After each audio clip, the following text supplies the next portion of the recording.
Starsiege. Released in 1999 by Dynamix, Starsiege is a mecha-style first-person shooter and real-time strategy game. It wasn't very popular upon release, and somewhat lives in the shadow of the MechWarrior franchise. However, despite being not very widely known, the game has a bit of a cult following, with an active Discord, an active modding and fan patch scene. But, importantly for us, it also has a handful of speedrun records.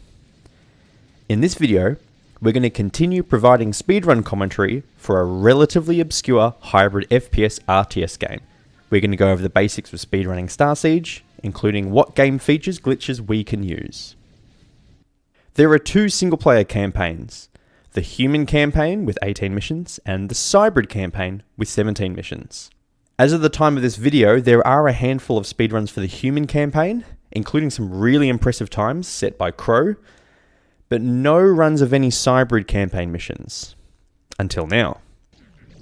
Bit of background before we get started. Normally, as you play the campaign of Starsiege, as you progress through that campaign, you unlock new things, new weapons, new vehicles, new AI companions, etc.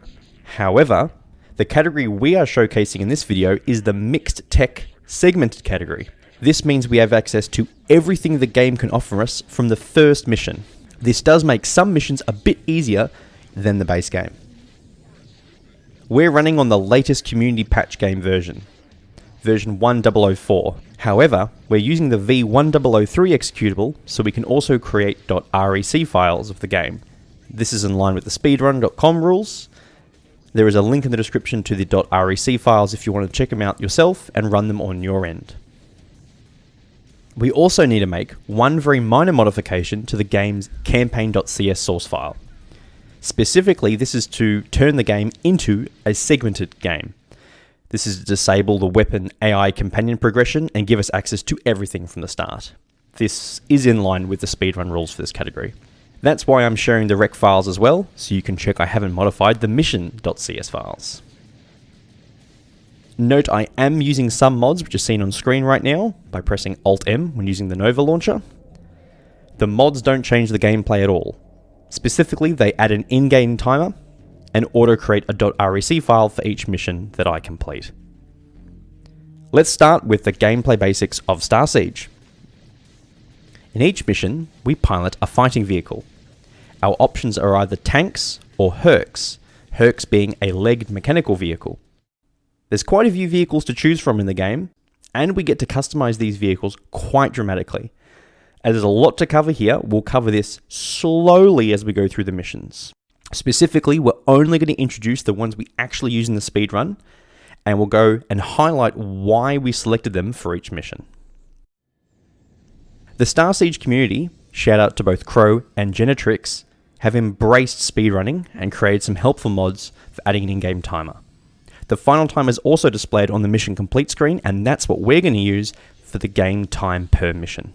So timing for the mission starts as soon as the mission starts, even if it starts with an in-game, unskippable cutscene, and ends once the mission successful screen appears and we don't have control anymore.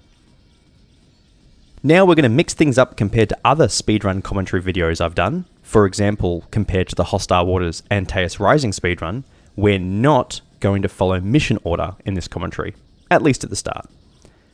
As this run is single segment, I'll introduce each mission in an order specifically chosen to ease you into the game mechanics, so you can understand the types of mission objectives and the game glitches. After a few missions, we'll then revert back to the order as per the campaign. Let's get started with mission CA1. This is the second mission in the game, and the first mission we're going to cover.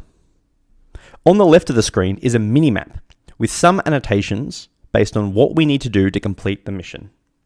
This is based on a review of the plain text mission script inside the game, in this case the ca1.cs file. In the top right, we can see a summary of what the game tells us the objectives for this mission are. And in the bottom right is a summary of what the game files actually require us to finish this mission. We'll showcase each mission in a similar way from now on. This is a nice warm-up. This is a straightforward mission. We need to travel from the starting point into the crater, destroy a bunch of crates, then return to where we started. Victory is triggered if all cache crates are destroyed and we are within 300 meters of the Nexus unit near where we started. However, annoyingly, the game only checks if we are close enough every 15 seconds though. Okay, so we're traveling a long distance, so we want the fastest unit we can control, right? That would be the Seeker. The Seeker has a max speed of 160-ish k's an hour, but there's a catch.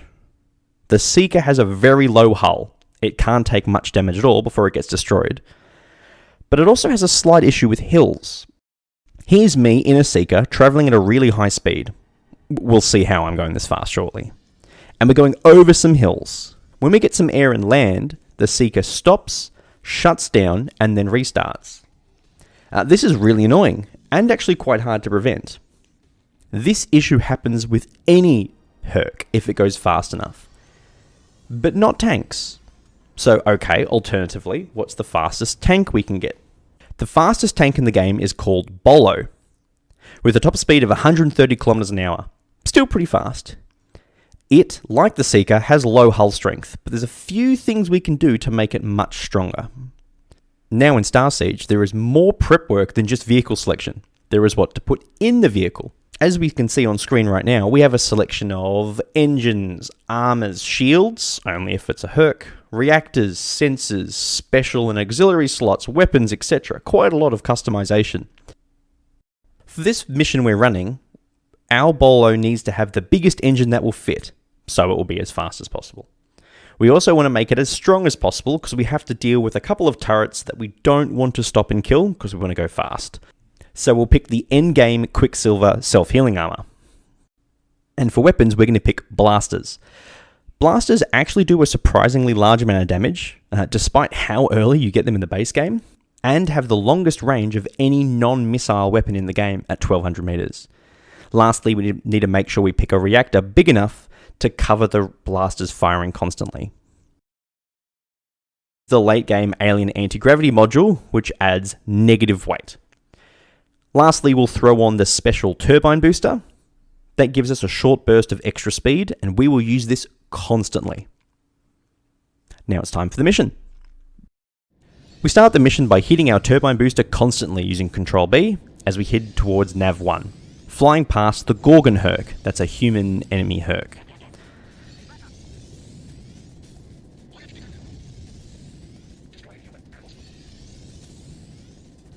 Instead of destroying two closed doors to enter the base the normal way, let's just go up and over the side of the mountain by boosting.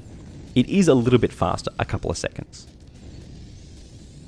We then drop down into the base and head towards the first of the two caches. These two are connected together internally.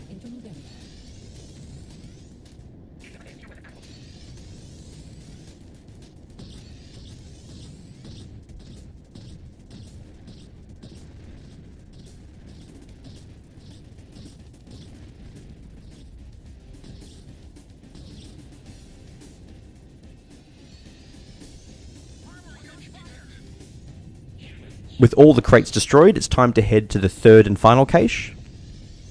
We knew that we were finished in this first area because we heard the audio line "armor on fire" just before.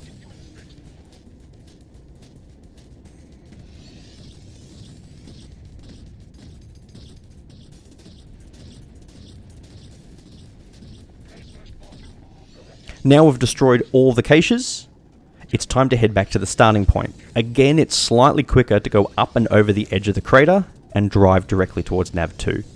Here's where we need the Quicksilver nano armor because we're going to get pelted by these turrets as we try and climb this mountain.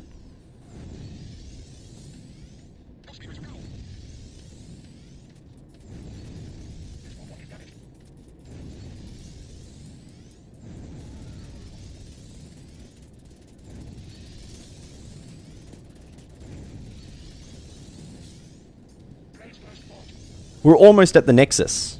Unfortunately, the game only checks every 15 seconds for us to be in the end zone, which is kind of annoying.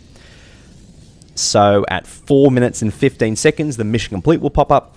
We will press enter and finish our first mission in 4 minutes and 16 seconds. Now we're jumping ahead in the missions to mission CB3. The mission's name is Starve Demoralize. It's the 7th mission in the Cybrid campaign. Our job on this mission is to travel about 3 kilometers towards a human base at Nav 1. We then need to destroy 5 buildings. Easy, we grab the bolo from last mission and off we go. There are human enemy units in our area, we can just avoid them. All we need to do is destroy the 5 buildings.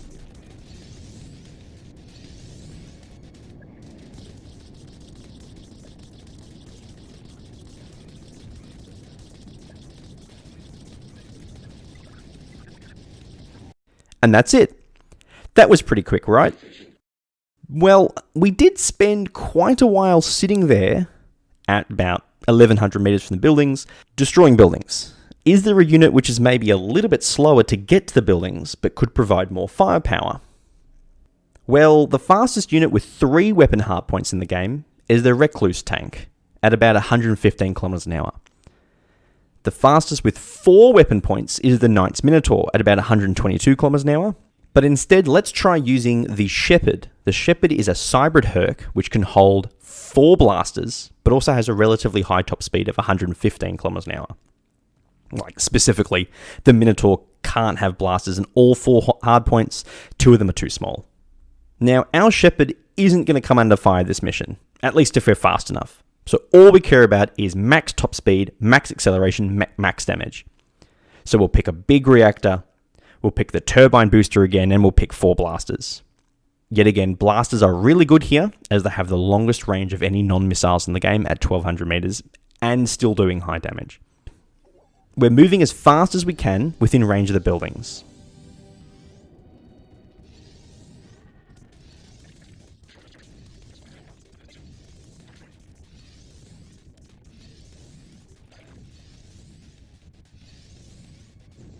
Then we need to balance fire between them so we don't over-damage a building that we're going to destroy already, wasting time.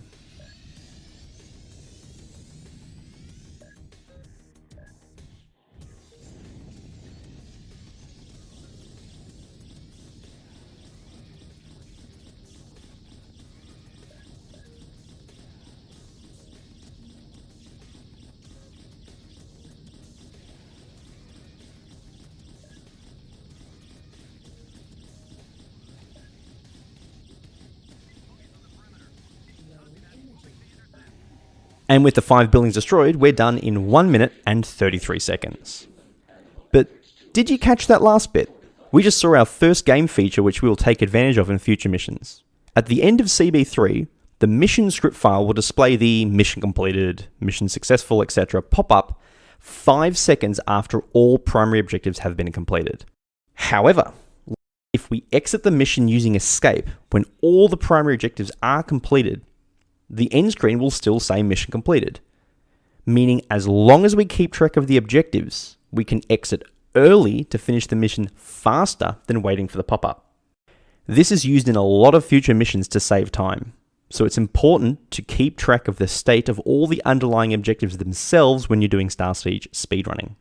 The next mission we're going to cover is the 8th mission, called CB4, Ground Disrupt. We have to destroy 12 enemy buildings. Enemy means they're red when they're targeted. Doesn't matter which 12, we just have to destroy 12, and then pass what's called an is safe check. Now, an is safe check will come up a few times, and I'm not super clear how it works in Starsiege, but I can take a guess. So let's go through this. The is safe check checks for enemy units within a specified radius of a location. In this specific mission, the is safe check has a distance of 1,000 meters radius from the location of the player. Now, given the mission, that most likely means we'll be at the start point where the buildings are. Now, similar to Hostile Orders, it's a bit unclear what counts for the is safe check. Now, there are some pretty strong turrets defending the base in this mission, so I'm going to choose something a little bit stronger than our Shepherd. I'm going to pick a Cybrid Adjudicator. It has much more health compared to the Shepherd, and it can fit a much larger reactor so we can sustain blaster fire for longer. However, it's a little bit slower than the Shepherd with a top speed of 108 kilometers an hour. So there's a potential time save there if you can get away with using a Shepherd for this mission. Now it's time to talk about AI companions. When you're playing Starsiege normally and playing the campaign, As you pass through the missions, you slowly unlock access to more and more AI companions, up to a total squad size of 4, including yourself. In this segmented run, we have access to 3 AI companions in all missions, even the missions that are not supposed to have AI companions. In the 2 we've completed so far, we just haven't needed their help, so I've just ignored them and haven't explained them. However, in this mission, we can go faster with some AI help. Each AI pilot has a bunch of internal stats, which, I'll be honest, I wasn't too aware of when I completed the speedrun. This is because the most info exposed to the player in-game is the type of AI companion, e.g. precise tactician or aggressive attacker. Not that they are even well defined at all. I selected 3 companions who are all labelled as aggressive attacker. What I should have done was check the game files to see which AI companions are the strongest. Now in the game files, there are a lot of parameters per AI pilot. I believe skill specifies how good a pilot is as hitting weak points in vehicles such as legs and weapons, generally meaning a higher skill is probably better. Luckily, I was actually able to pick 2 of the top 3 highest skill Cybrid pilots for my speedruns. In all my missions, I use Plague Dog, who has the highest skill of any Cybrid AI at 0.8, and Unrelent with a skill of 0.4.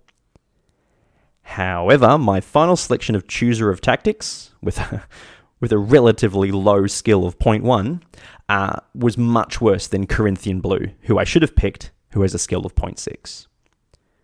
For those who want to jump into the weeds themselves, check out the scripts.vol file in the Starsiege game files, starting at about line 8700, if you want to check out all the AI companions' stats yourself.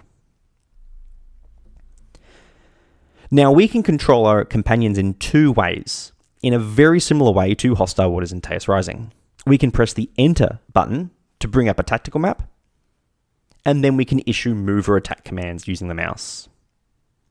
We can also set our own waypoint by clicking on ourselves and clicking on the map. Importantly, unlike Hostile Waters, the tactical map does not pause the game.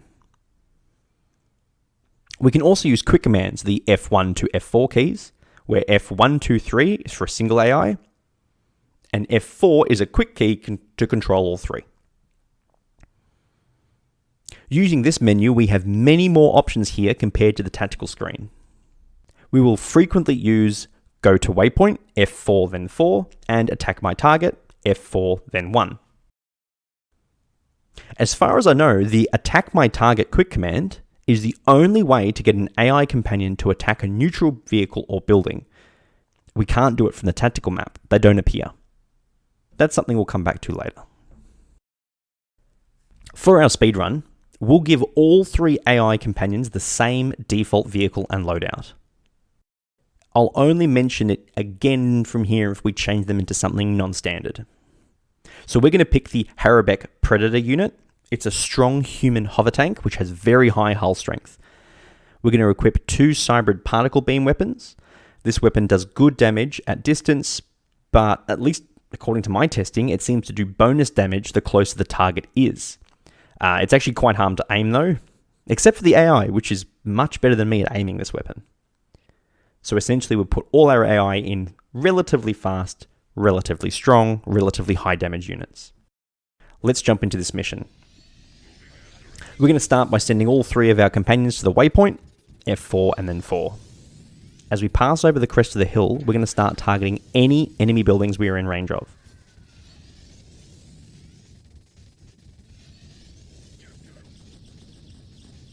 Reminder, we have to destroy 12 of them in total. It doesn't matter what 12 we kill.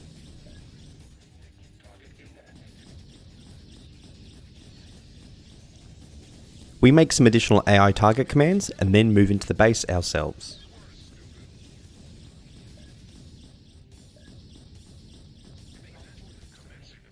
I recommend anyone giving this mission a go, try and run without destroying the turrets. I have a suspicion that they actually don't count in the 12 buildings which we need to destroy. It's not super clear from the game objectives or from the script file.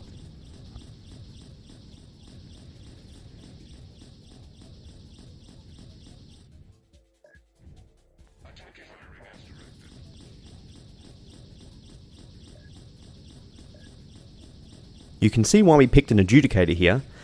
with the biggest reactor we could possibly fit, so we could sustain constant blaster fire like this.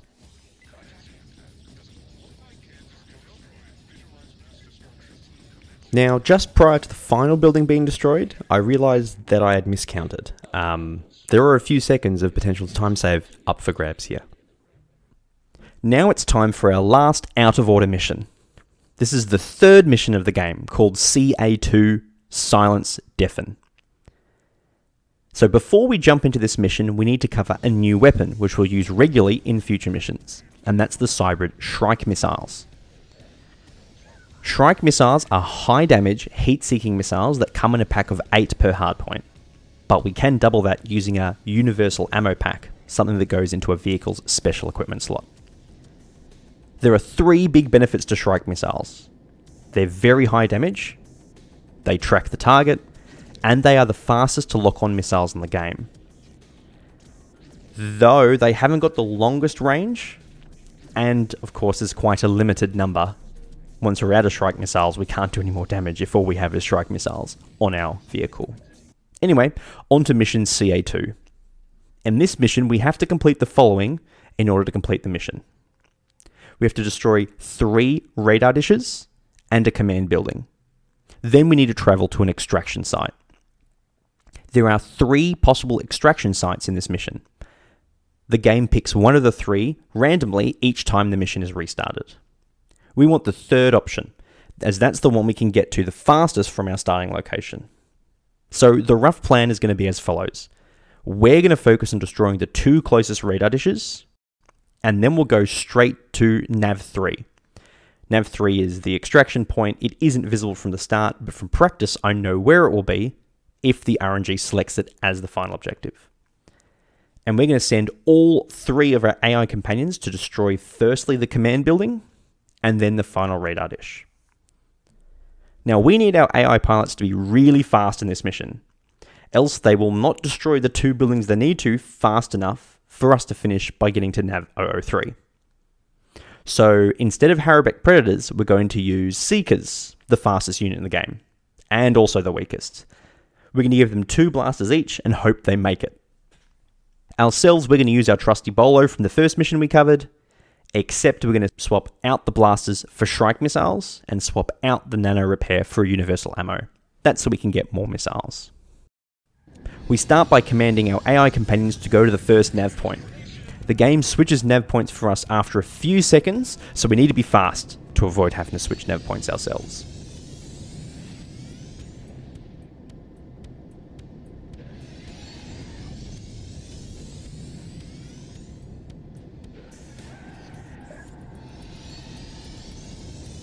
We then take out the first radar dish, using our missiles on the way to a specific lookout.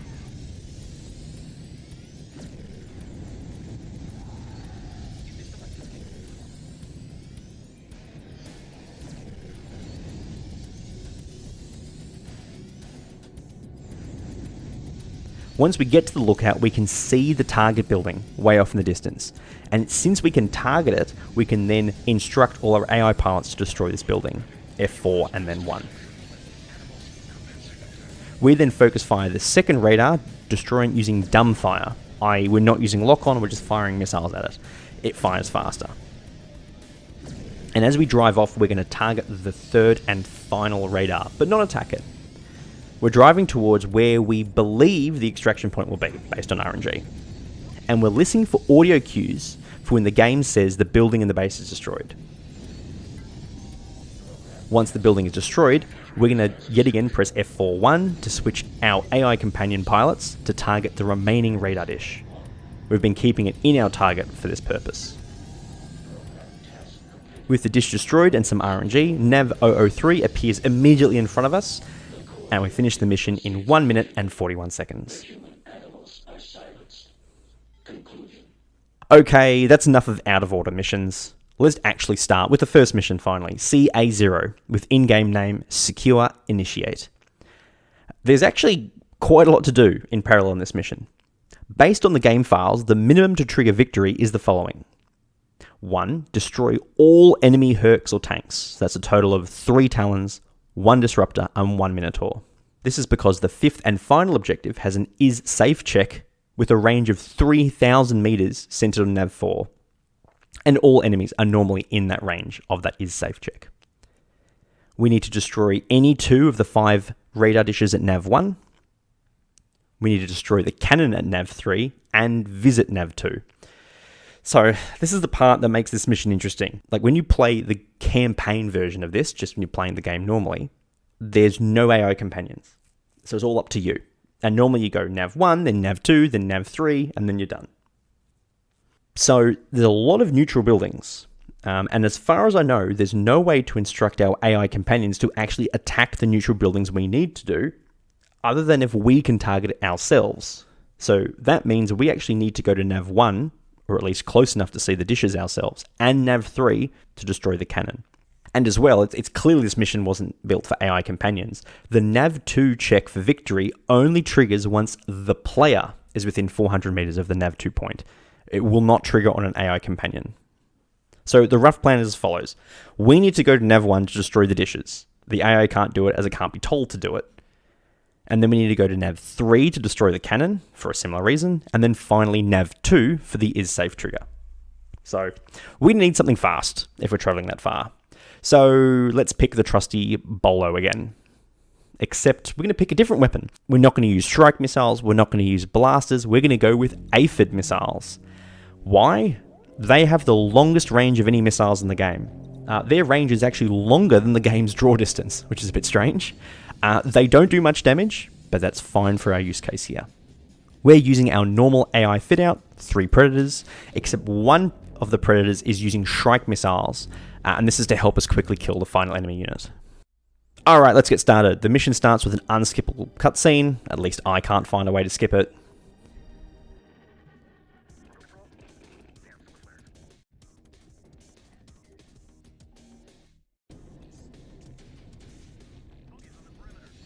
We start by sending one AI to each of Nav 1, 2, and 3.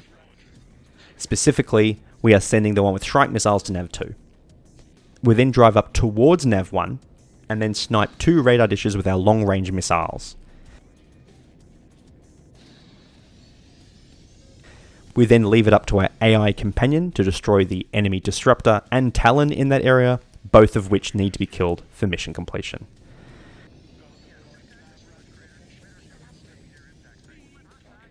We then drive to Nav 3, again where we have an AI companion, whose job is to destroy the 2 Talons, again who have to be killed for mission completion.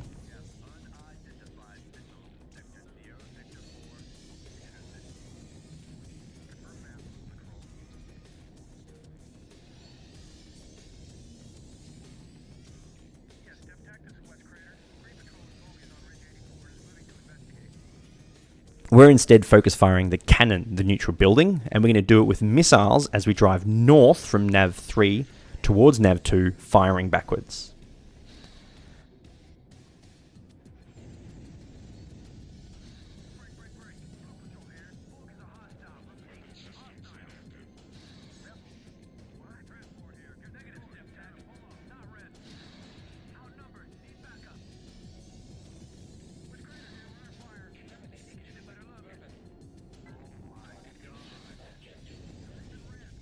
Now, as we start getting closer to Nav 2, the Minotaur is going to spawn and eventually decloak. Now, we want to destroy it when we are outside of 400 meters range of that Nav point.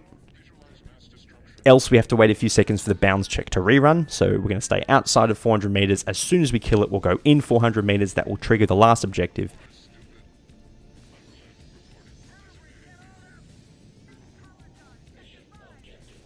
And that's it. We're done in 2 minutes and 30 seconds. Next up is CA3, which is Mission 4. We've already covered Mission 2, that was destroy the caches up and over the mountain, and we've covered Mission 3, that was the 3 radar dishes one. This mission is a bit interesting because the start of the mission has a classic objective swap. Based on the mission info screen, we need to assault a base and then fall back for extraction. However, between 20 to 25 seconds into the mission, the objective changes to defending a nearby Cybrid Nexus unit. So to finish this mission, all we need to do is kill 8 units. The rough locations of those 8 units is now as per the scene on the map. So we don't have to travel that far in this mission. We don't need to be super fast, but we want to do a lot of damage. So a lot of damage, we probably want to use Shrike missiles. Probably don't want to use a Herc because it's pretty hard to be able to pivot and to see around. So let's probably stick to a tank. So what's the tank that can hold the highest number of missiles? So that'll be the Recluse tank. It's the only tank in the game with more than 2 weapon hardpoints. We're going to kit out the Recluse with 3 Shrike missiles and an ammo pack. Now, we're also putting our AO friends in something with a bit more firepower. We're going to put them in Seekers with 2 Shrike missiles each. Now, they're pretty heavy. We've had to make a lot of compromises here to get the weight down for our AI friends. So in this mission, our AI friends are basically glass cannons. We start by turning and driving north immediately, as we know the objectives are going to change, and we send our AI companions to the location of the spawn of the final wave.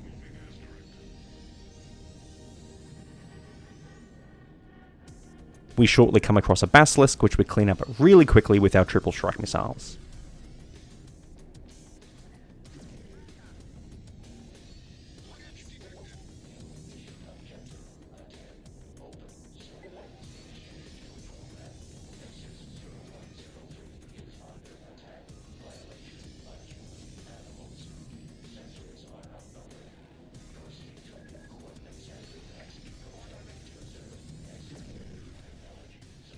Now notice here we're firing our Shrike missiles beyond their maximum range of 700 meters. The damage they do does fall off over this extra distance, but given how weak these early enemy AI units are, it's worth firing from this range. The quicker we kill each squad, the quicker the next one spawns. Now the second squad of 2 can spawn anywhere over a large sweep from northeast to northwest, hence why I'm looking around so much. We actually get quite lucky here with a northeast spawn. That's actually quite close to the final group we have to kill. As we take out this second squad, the third and final squad spawns, which is 3 Talons. Now we're going to use hotkeys here in order to get each of our AI pilots to target an individual Talon so we can crush them quickly.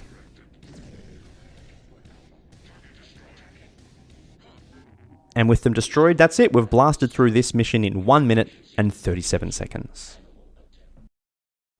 Let's continue with Mission 5, CA4. This is a fun mission to speedrun. There's a lot of optimization we can do here to save a lot of time, and this was probably my favourite mission to plan the route in this run. So this is a base assault mission, but we actually need to destroy significantly fewer things than the game hints we need to, at least in the mission description. So looking at the ca4.cs script, we need to do the following to finish the mission. Number 1, destroy 4 specific buildings. Both power generators, the headquarters building, and the communications building. No other buildings need to be destroyed. And 2, pass an is safe check with a radius of 1,000 meters centered on the player. Okay, let's start planning some routes. We have 4 targets, and we have 4 squad mates, well, including ourselves. So we could pick a target each. However, there are quite a few enemy Hercs inside the base, and they may target us, meaning we will fail the is safe check once we've destroyed the last building. Also, the headquarters building is a little bit further away from the starting location than all the other buildings, so maybe we'll task one of our AI pilots in a Seeker with blasters to take care of that. As for the other 2 pilots, let's put them in the Seeker glass cannon build we used in the last mission, the one with the Shrike missiles. Now, for us, we need to do as much damage as quickly as possible to targets quite a while away, beyond the range of blasters, which means they're also beyond the range of Shrike missiles. The distance makes me think aphid missiles will be the go-to. They're the low damage but long range missiles we used in Mission 1. But aphids don't do a lot of damage and we'll need a lot for these tough buildings. So in this case, we're going to pick the Apocalypse Herc for this mission. It's not very strong and it's quite slow moving, but it has 6 weapon hardpoints, and each of them can hold an aphid missile rack. That's the equal highest amount of hardpoints in the game. We start moving to the northeast in our slow Apocalypse Herc. We take a specific path so we can spot one of the generators at the maximum draw distance and fire a 6 volley of aphids. That's enough to destroy that generator, and then we target the second one behind it. Now, the fade to black we just saw was the start of an in-game cutscene. It turns out that controls are disabled after the fade finishes, but if you bring up the tactical map, you can bypass the cutscene from starting. The downside is the tactical map can't be opened again until you actually restart the game, as we really broke the trigger by doing that. Eventually, as we get close to the base, we spot a basilisk. It's almost within 1,000 meters range, so it will stop the is-save trigger from finishing. So we tell the two AIs with Shrike missiles to snipe it. We also tell the third to fire at the command building, way off in the distance, and we fire a volley of aphids ourselves. We then turn to target the final building, the communications building. While we're firing, we can see more Hercs spawning in the bottom left of the screen, but our AI pilots keep them busy. As we know how many missiles it takes to destroy the buildings, we are ready with a fast finish, finishing this mission in a really fast 54 seconds. Now it's time for CB1, the first mission on the moon. This mission is really pretty similar to the previous one, but there is a twist. We have 3 spawn locations to choose from. We can choose between being very close, close, and far from the base. Though I don't really understand the mission designer's logic here. The far spawn is actually almost at the same distance from the base as the very close spawn, so I'm not exactly sure what's going on there. To complete this mission, we need to 1. Destroy 4 generators. We seem to be destroying a lot of generators in this speedrun. And 2. Pass an is-safe check with a 1,500 meter radius, and then fall back to an extraction point. It turns out the far spawn is really close to the extraction point, so that's where we'll choose to start. Again, we need to destroy tough buildings from a long distance, beyond 1,200 meters, so we'll choose our aphid-loaded apocalypse that we used in the last mission. Whereas for our AI companions, they're back in their normal predators. We start by sending our AI to the rally point, boost forward, and zoom in to try and get a lock on the first generator as fast as we can. 2 aphid volleys destroys the first of 4 generators. Note we skip the second one as we tell our AI pilots to destroy it instead. This is the easiest for them to snipe, as we don't need to rely on them pathing around the base to destroy it. Now we're on a strange angle here, as we want to line up the missiles to hit the final generator. Now that generator from our viewpoint is partially blocked by a radar building, which we don't want to waste time destroying. With the last missiles away, we turn around and head towards NAV2. It hasn't appeared yet, but we know where it is. When it appears, we are already within 300 meters of it. This triggers the is safe check, which we immediately pass, finishing in 52 seconds. Just a little bit faster than the 6-ish minutes the game gives us to finish this mission. Now, there's no CB2 mission in the game code, perhaps it was a cut mission, and we've already covered CB3, that's the one we sniped the 5 buildings with blasters, and CB4, that was the spaceport, destroy 12 buildings. So now we're on to the next planet. Mission 9, CC1, takes us to Earth. This mission is a real pain. The objectives are pretty simple. We need to 1. Destroy 4 generators. Again with the bloody generators. 1 is at NAV1, 1 is at NAV2, and 2 of them are at NAV3. Then, after destroying them, pass an is-safe check with a radius of 1,000 meters centered on the player. We'll really need to keep an eye on the objectives of this mission, so we can skip the 10-second wait for the mission complete pop-up at the end of the mission.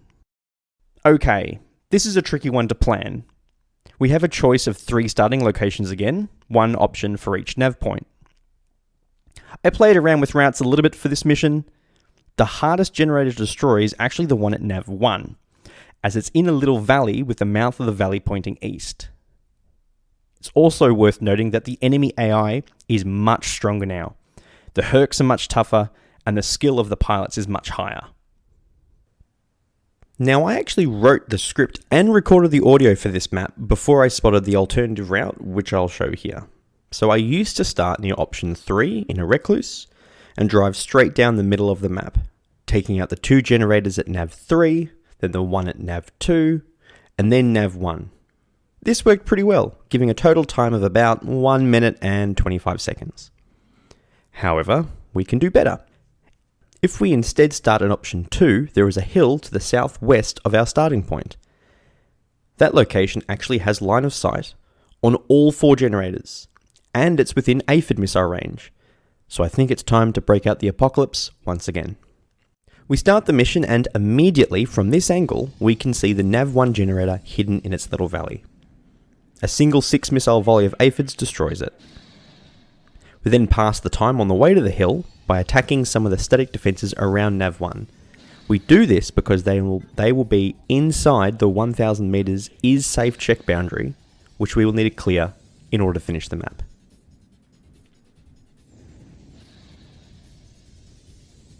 Once we see the generator to our left, that's the one at Nav-2, we send an AI companion to destroy it. This is important as there's a Gorgon Herc there, and we need it to focus on attacking our AI rather than on us, to make sure it stays out of our 1000 meter radius.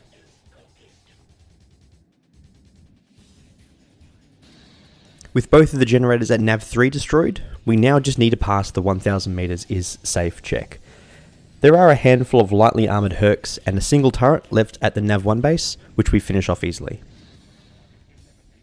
When we hear the objective complete audio line, that's all 4 objectives done, and we can fast finish, completing the mission in 1 minute and 8 seconds. Okay, CC2. RNG hell. Every game has to have a mission which requires a lot of determination, and this is that mission for this speedrun.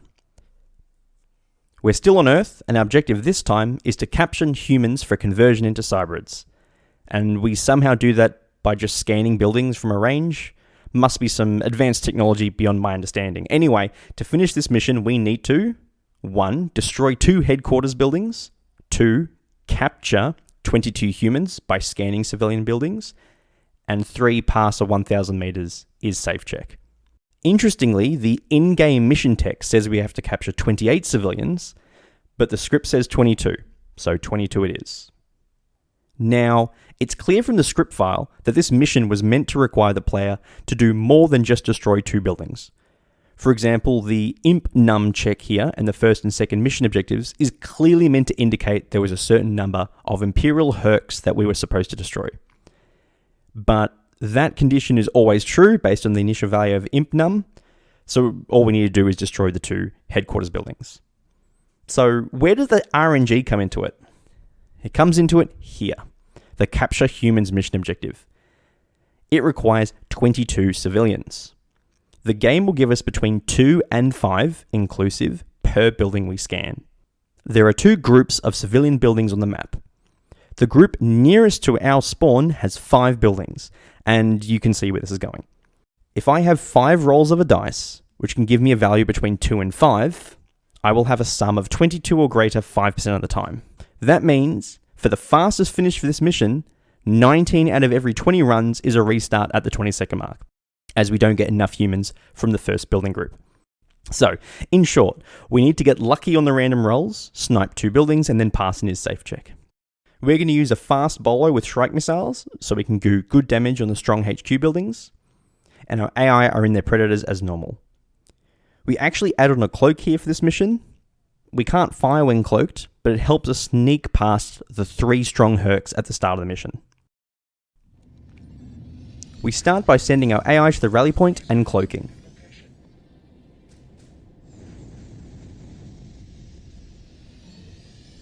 Once we see the first headquarters building, we task our AI to destroy it.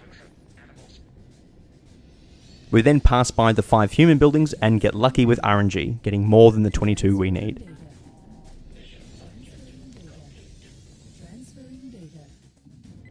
We then boost towards the final building to destroy.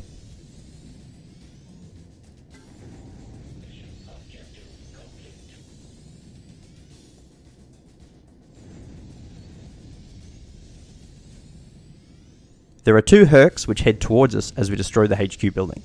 They're well within our 1000 meter range, so we need to boost directly away from them for a few seconds to get out of range.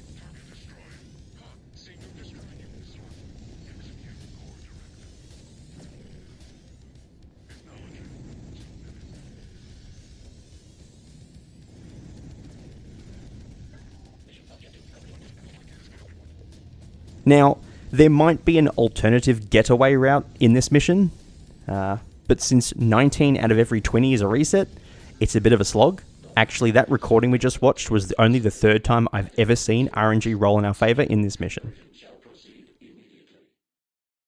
After exiting RNG Hell, we enter a timed escort mission. Everyone loves an escort mission in a speedrun. This mission is honestly boring, easy, and slow. 0 out of 10 would not recommend, but we need to do it, so let's blast through it.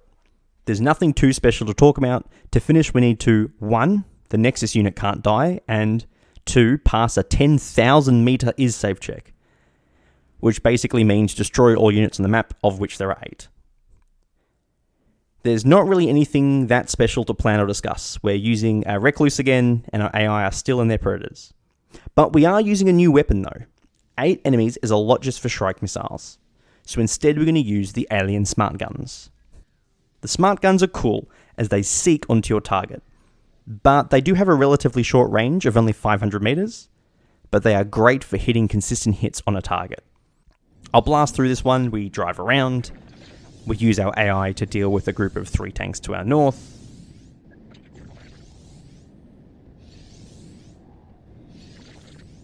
Then we take care of the 2 Minotaurs.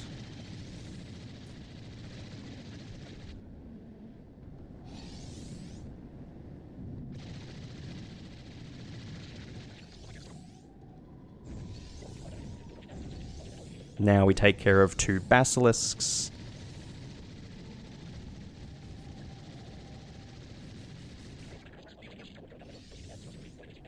Last we destroy the Gorgon, we shoot, enemies go boom, etc, etc, very fun.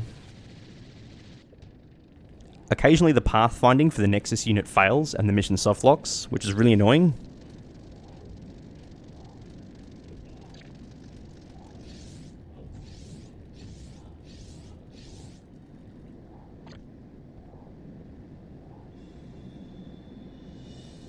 But once the Nexus unit gets close enough to the final nav point, we are free.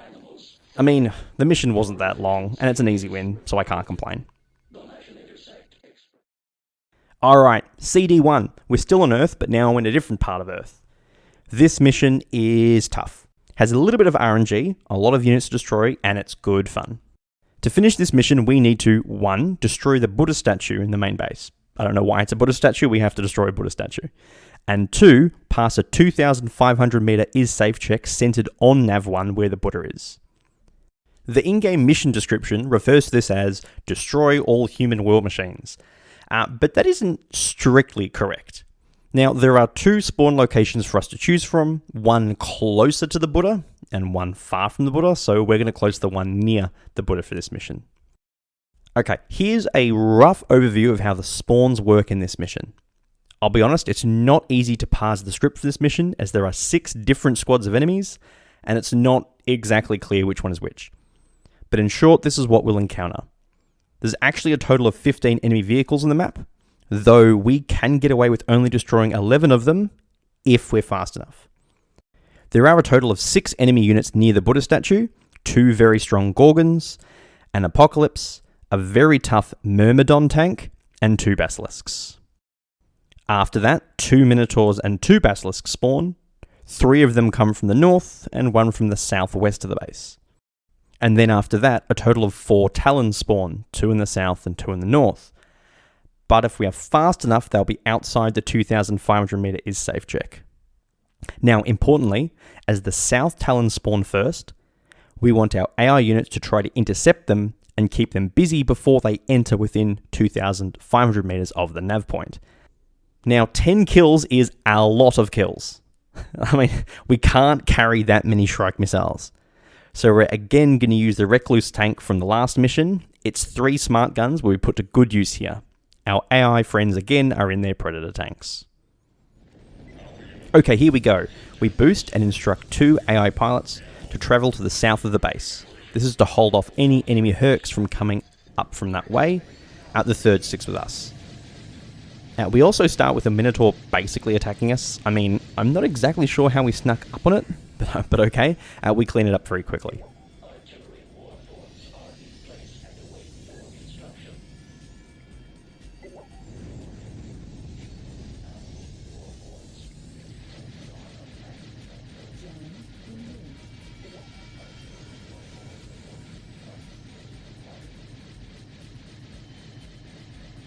Now, as we enter the base, I target the Buddha statue first.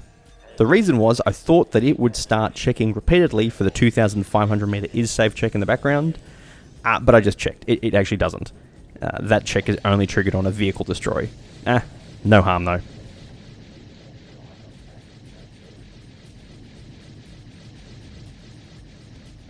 We spend some time circling the enemy units, focus firing on the weaker units, the APOC and Basilisks, and then as our AI friend arrives, we drive off to the north.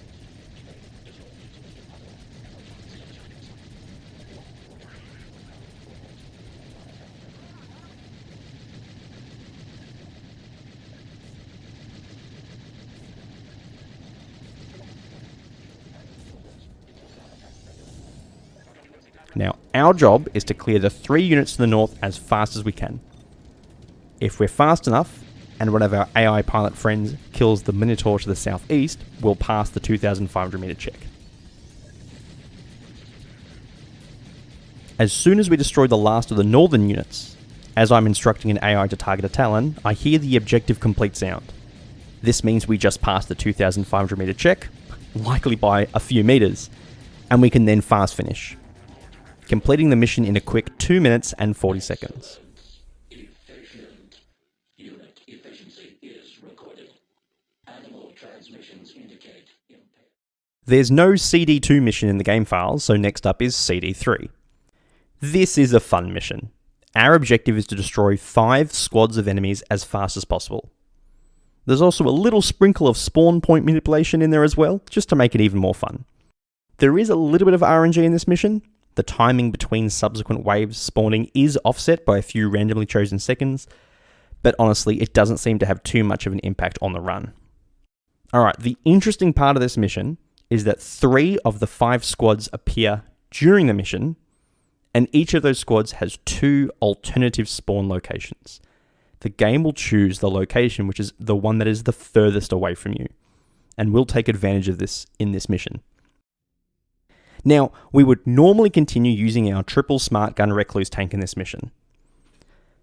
But instead, let's try driving our own glass cannon. We're going to use a Shepherd again, like we did when we destroyed the 5 buildings, but this time, we're going to use 4 Shrike missiles and a universal ammo.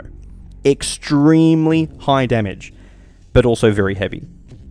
So heavy, we actually will run with no shield generator at all, so we really can't take any damage this turn, as we'll just die. And our AI companions, as always, are ready in their predators.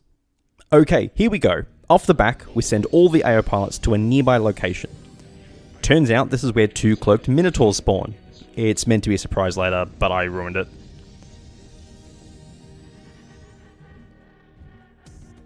We and our Shepherd continue onto the base, and through the fog we target one of the 2 Hercs at the base.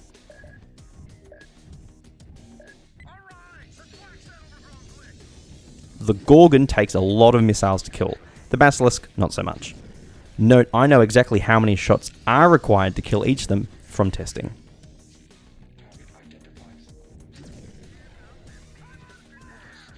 So we perch ourselves on the side of this hill and we turn around.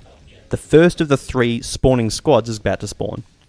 They pick the spawn point furthest away from us, but they actually are in clear view of us. We send all our AI pilots to intercept them, and we fire missiles to destroy the 3 units.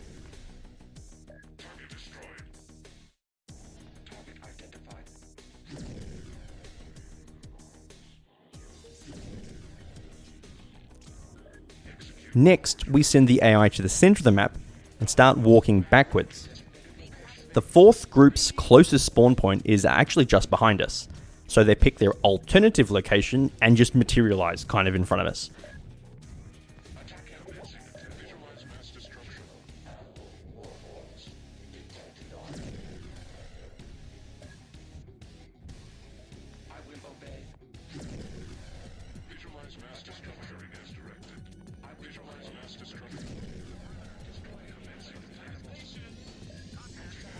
Lastly, a Gorgon and 2 Talons spawn to our right.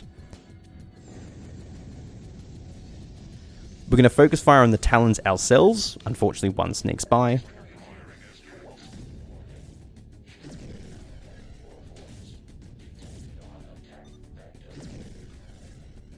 and as we fire the final volley, we get ready for a fast finish.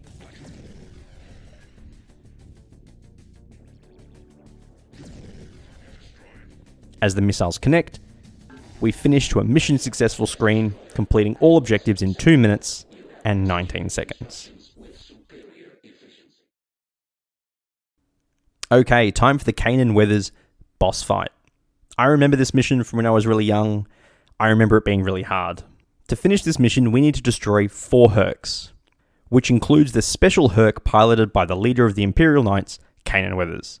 Once we destroy all 4 Hurks, there's a 15-second countdown, and then we can fast finish after the countdown. Now, looking at the map, we have got a bit of distance to travel, so we want to be fast if we can. So let's try taking a bolo with Shrike missiles, and we'll put all 3 AI pilots in their fast glass cannon build we've used before, Seekers with Shrike missiles. Now, there are actually 3 alternative versions, I guess, of this mission. The spawns of Kanan's friends have several alternatives. Now, the one that we want is when all of them come down the hill together, as this is the fastest for us issuing orders to our AI pilots.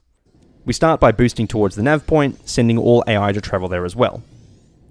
It takes us a little while to get there, hence why we need fast vehicles for ourselves and AI. Once we get within 350 meters of the nav point, the game spawns the 4 enemy Hurks. Now, they're all cloaked, but since we know where they're coming from, we can see them. As soon as I see them, I stop the bolo by pressing the backspace key, and that allows me to target 1 AI to each of the 3 supporting units. Now, they won't fire on us until they get close enough, so we can actually fire first. We choose to target Kanan ourselves, and after all the prep work, we start firing just as our AI friends fire. Now, this fight is over extremely quickly. As the last unit gets close to being destroyed, I bring up the special orders menu by pressing Shift and F1. This is so I can activate the dropship call as quickly as possible. The game slightly bugs here, as the menu option to call the dropship appears before the menu pops up for you. So it actually looks like right now I haven't called the ship, even though I have the countdown. After the 15-second timer expires, we fast finish, completing the boss fight in 1 minute and 29 seconds. Okay, CE2, we're well into the campaign endgame now. Our all-tech advantage doesn't mean much anymore, as the expectation is we'd almost be at this tech level anyway in normal campaign progression. So this and future missions will be a challenge. It's clear that this mission has had a lot of design effort go into it. Unfortunately, we're not going to see that much, as we're bypassing a big chunk of the level based on careful review of the script file. So let's go through what's happening.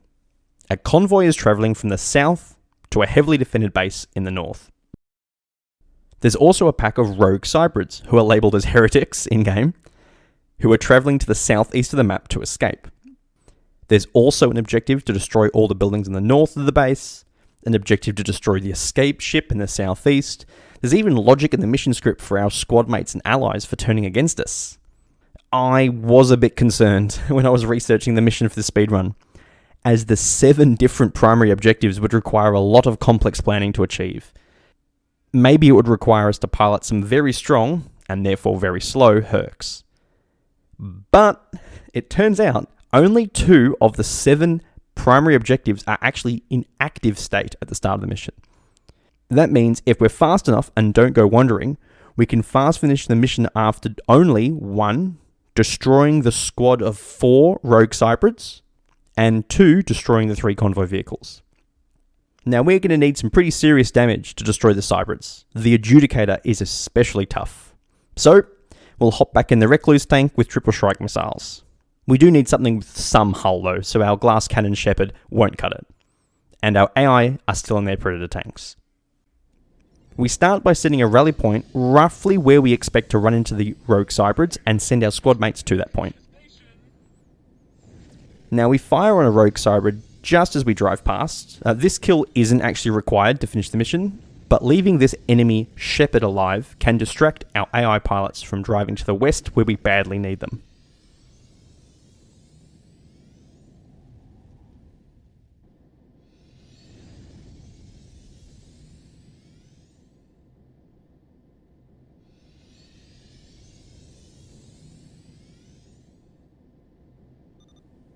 As we get closer, we start targeting the 3 convoy vehicles.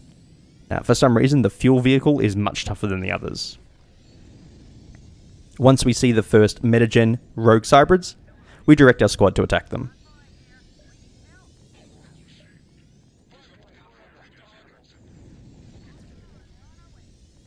Now, we drove straight past 2 Myrmidons who have very high pilot skill, and I'm kind of hiding that it took a lot of runs to not be crippled by them as we drive past. We then focus exclusively on the rogue Cybrid pack. The Myrmidons are still in the mix, but hopefully they're focusing on our AI companions.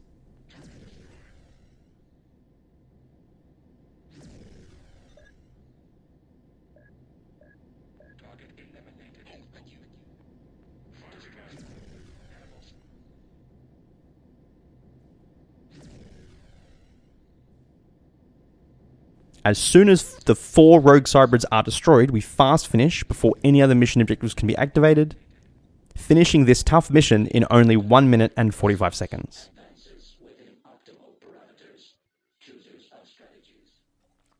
Here we go, CE3, the assault on Nova Alexandria.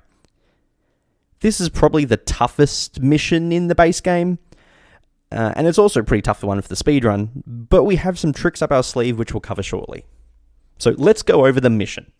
We start to the south and have to travel quite a long way to the north to the base we want to destroy. Very early on, 3 disruptor enemies appear right in front of us. Once we actually get to the base, there are 3 enemies at the foot of the hill, with an additional 2 enemies inside the base. And then the extra one starts spawning. A further 3 vehicles arrive at the base via a dropship shortly after we start attacking. And then a different group of 3 vehicles spawn behind us and flank us as well. And then after that, 3 apocalypses come from the north to try and defend the base. So that's a total of 17 enemy vehicles, the most of any mission. On top of that, the base has several really strong turrets. The MFAC turrets hurt bad. Oh, and there's artillery as well. This is going to be a challenge. But let's not panic. Let's review the objectives. There is only one primary objective in the script file, and that is if we destroy 8 buildings, which is all the turrets and all the buildings in the base, and then pass a 1,000 meter is safe check centered on the base, we can fast finish the mission. Okay, knowing that, let's look at how each group of enemies spawns. We can't control the spawns of the 3 disruptors at the start, or the 5 vehicles which are already present in the base when we arrive. However, the dropship that visits the base appears when any of the 3 units at the foot of the hill are destroyed. And importantly, the 3 units inside that dropship only get spawned if the dropship actually gets to the drop location. A similar thing happens for the flanking group. There is a conveyor unit which, if destroyed, won't ever reach its trigger location, meaning the flanking group won't spawn either. And lastly, the 3 apocalypses from the north will only start attacking if we have attacked what the game refers to as the 3rd squad. And that's actually the squad which doesn't spawn if we snipe the dropship in the base. So in short, we can skip 3 whole squads of enemy vehicles spawning if we destroy 2 specific air units. Okay, what vehicle are we going to use? The really long distance makes the Bolo the go-to choice. But I'll be honest, the turrets and enemies we need to fight absolutely shred the low hull of the Bolo. After a lot of testing and ideas, we're switching into the Myrmidon, the toughest tank in the game. But it's not very fast. It's about the same speed as a Shepherd, a little bit slower, and it only has 2 weapon hardpoints. We kitted out with an anti-grav and a nano repair module, as we're going to take a beating in this mission. Even with the skips, we've got a lot of units to kill, so let's go with our trusty smart guns. We start and boost north, immediately running into the 3 cloak disruptors.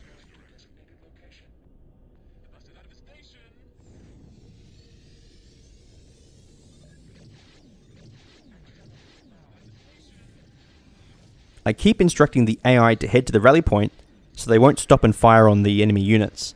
We don't want to waste any time given the long drive. I finish them off with the smart guns and we power north.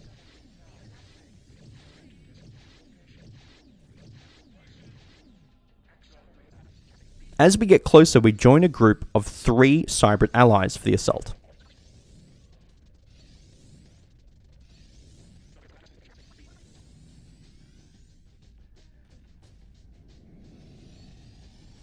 shortly after that, we can see the enemy conveyor off in the distance. We select 2 of our AI pilots and target it.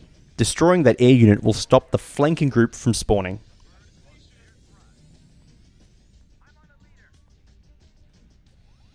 In our Myrmidon, we then power forward into the base, making sure we snipe the enemy tank as it has Quicksilver nano armor, and our AI friends will take forever to kill it if we don't kill it.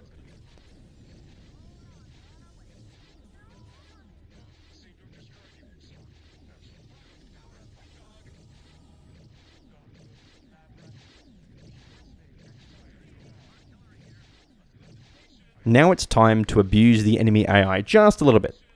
Now it turns out the line of sight for the turrets isn't from the top of the turret. And it turns out if we get on the right angle, we can actually hide from them. I have a feeling it's actually at the base of the turret. That's what it seems like. Now the reason we're doing all this is because we're trying to sneak into the back of the base as fast as we can so we can stop the dropship before it arrives. Annoyingly, the Apocalypse in the base finds us, and we take a real beating as we destroy the dropship.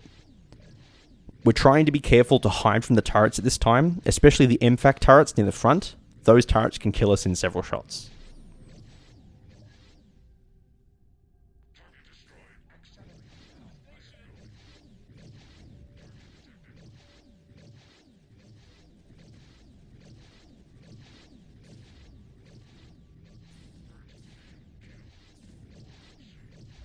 By the time we've killed the Apocalypse, our AI friends and squad mates have overrun the base. So now it's time to focus fire the buildings to complete the objective.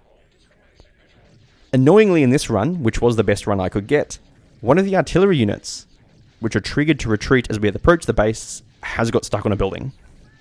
He is blocking the is-save check from passing, which costs a few extra seconds. There's a potential time save for anyone who wants to try. Once the artillery falls and the last building is destroyed, we fast finish, completing the siege in 3 minutes and 30 seconds. We're almost done. This is the final mission, CE4, the boss fight with Harabek Weathers. He's in a predator of his own, and it's super strong, with dual MFAC cannons, self-healing armor, and he has the maximum pilot skill. To finish this mission, we need to pass an is-safe 600 meters check centered on the player, and this check is triggered 5 seconds after we kill Harabek. The is-safe check is because the mission adds strong squad mates for Harabek for every squad mate we bring, which is actually kind of cool. So we will need to get away from the fight quickly. Alright, how can we deal the most damage in the shortest time? I think you're thinking what I'm thinking, which is, of course, Shrike missiles. Now we still need to be fast, as we need to get out of the 600 meters range, so let's go in our trusty Recluse tank with triple Shrike missiles. Now, given the spawn point is very close to Harabek's spawn, let's go a little bit crazy with Shrike missiles. We don't need our AI pilots to last very long, we just need them to fire many missiles. So we're going to put them in the glass cannon Shepherd we used in CD3. That was the one we manipulated the spawns. And that has quad Shrike missiles and no shields. So as a team, we have 15 Shrike missile launchers. Let's see how this goes. We start by boosting over the edge of the sand dune and targeting Harabek. We instruct all pilots to fire on him, and we get a few volleys off ourselves. We're keeping an eye on the timer in the top left. As soon as the target switches, meaning Harabek died, we wait 5 seconds, then fast finish. And that's it, the tough boss fight at the end of the Starsiege Cybrid campaign done in 27 seconds. And with that mission completed, we're done. We finished the speedrun of the Cybrid campaign with in-game mission time a little over 35 minutes. There's some cool missions to speedrun in this game, and there is scope for new ideas and strategies, especially when it comes to vehicle selection and configuration. Why don't you give it a go and see if you can beat any of my times?